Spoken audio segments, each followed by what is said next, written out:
संस्कृत रे नीतिवाणी अच्छी अज्ञात कुलशीलस्य वास न देह।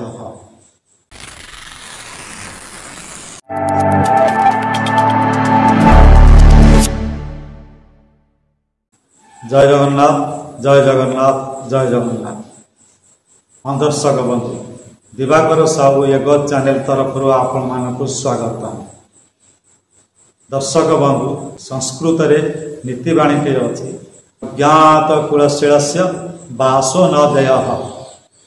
अर्थात तुम्हें जहाँ चिन्हन जानिन जहाँ विषय तुम ज्ञात ना से भली लोक को तुम्हें घरे बास देवा अर्थ मृत्यु को निमंत्रण करवा विपद को डाकिवा ताकू नहीं एक सुंदर सत्य कहानी यह काल्पनिक नुहे एक सत्य घटना को नहीं आधारित कथा प्रसंग विष्णुपुर नामक ग्राम टे था से गाँव में माधव दास बोली जड़े लोक बास करता है। परिवार कहले 4 जन पुआ झी और स्त्री। पुओटी चाकरी करने दूर सहर में थाए झीटी विवाह कार्य सारी देता है। घरे कहले स्त्रीटी केवल बुढ़ार अजस्र संपत्ति बिल बाड़ी गाई गोरु अनेक सुना रूपा धन संपत्ति घरे परिपूर्ण हेले बुढ़ार ये सब कार्य देखापी कहीं न था। बुढ़ा यही बिल बाड़ी गाई गोरु कथा बुझापी सर्वदा व्यस्त रोला और चिंताग्रस्त रोला।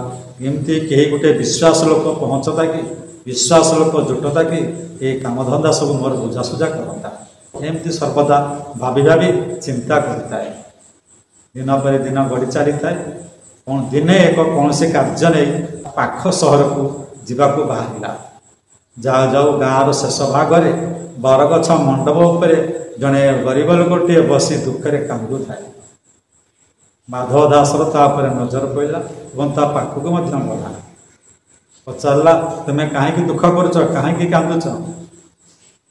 लोकटी उत्तर देला आज के 5-6 दिन है मुझे खाईनी घरे आमर समस्ते उपवास घरे चाउलटे टंकाटे भी ना। माधव दास मनरे टिके दया आसला से लोकटी को घर को लेकिन गला एवं किसी खाइबा को देला एवं किसी चाउल पैसा देला ता घर को लेकिन जावाई कहला तुम्हें मो घरे सबुदिन रही कि मोर ये बिल बाड़ी गाई गोरु कथा बुझब कि से लोकटी राजी हो गला। एमितिरे खाया को मिलूँ एवं घर को चाउल पैसा भी मिल तेणु लोकटी राजी हो गला। ता घरे सबुदिन रही तार काम धंदा बुझिला। एमती दिन पर दिन गड़ू थाए से चाकर लोकटी माधव दासर विश्वास भाजन निजे चेष्टा कला एवं तार विश्वास भाजन होगला। माधव दासर धन संपत्ति सुना रूपा देखी ता मनरे टिके पाप आसला कहला यार धन संपत्ति नहीं मु पड़े जाती कि सबुदिन कौन यार पाखे रही एमती काम धंदा बुझुथबी कि एमती मन मन विचार होता है एवं कौन करमिति मारिदे धन संपत्ति नहीं पड़ेगा एवं दिन को दिन तार विश्वास भाजन होगापी चिंता कर तार विश्वासन बुढ़ा तार काम धंदा देखी तापर संतुष्ट रोता है और खुशी होता है। से चाकरटी यार सुजोग नहीं चिंता कला ये बुढ़ा बुढ़ी दुईटी की मारिदे ता धन संपत्ति नहीं पड़े।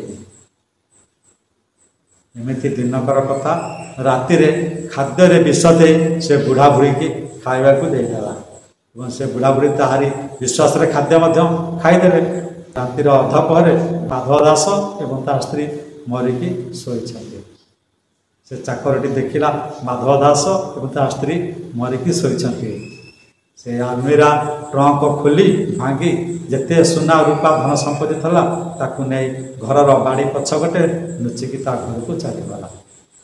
राति पाइला सकाळ हैला दिन 10टा बाजिला माधव दास घर खोला ना। लोक मैंने देखिले माधव दासर घर कपाट खोला ना। माधव दास भी बाहर को कहीं देखा जाना। गाँव लोक मैंने टुकुटाप हेले घर आगे आसी छिड़ा है। माधव दास बोली डाकिले। माधव दास तो मरिकी शोईकी पड़ी माधव दास उत्तर देव केमी।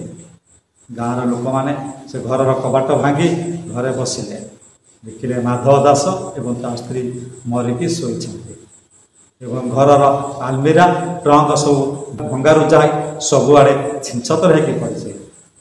लोक मैंने भाविले से चाकरटी बोधे माधव दास ता स्त्री की मारिदे ता धन संपत्ति नहीं चली जाए।